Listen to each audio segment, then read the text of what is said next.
Good evening and welcome to this ABC 36 News Update. I'm Megan Skaggs. After this weekend's heavy rain, we showed you some flash flooding video yesterday. Now, most of the small streams have returned to their banks, but there's also some problems along the Kentucky River in Estill County. Meteorologist Jeff Cornish was there this afternoon and has more.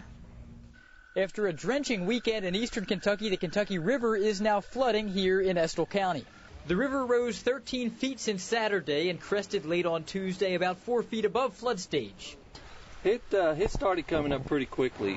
The Ravenna Streets and Roads Department says that several roads are underwater. One is about 4 feet under. The sports complex is entirely inundated, water up to the top of the outfield fence. People who live along the river learn to live with the occasional threat of flooding. This is part of life, being on the river, man. I mean, you got to love it to stay here. While George and his neighbor Donald are no strangers to flooding, they have seen some strange things float down the river over the past 20 years. Yesterday, there were a couple of farm animals. There's a horse floated down through there, and then there was a pig floated down through there. Bigger floods tend to send bigger things their way from upstream. If you can name it, you could probably see it. This river has a history of having a lot of different artifacts, as I will call them, going down the river.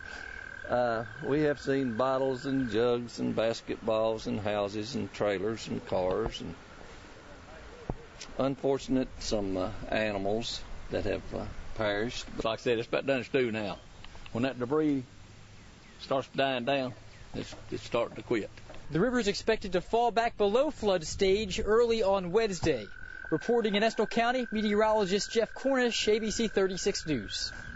Well, it was a frightening day for a woman in Paris after an attempted robbery and assault. It happened just before 7:30 on Holly Lane, just off Clintonville Road. Police say a woman had put her 2 children on the school bus and was walking back to her garage when a man grabbed her and asked her where her purse was. She told police a second man convinced the other subject they needed to leave, but before they did, one of them punched the woman in the back and shoved her to the ground. I think this was a spur-of-the-moment opportunity.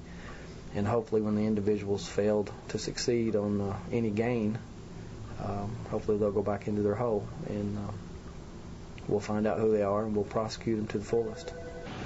The woman had minor injuries and was not hospitalized. Paris police are calling this a crime of chance and not a threat to the community. That is going to do it for this ABC 36 News Update. Be sure to get the latest news, weather, and sports at WTVQ.com.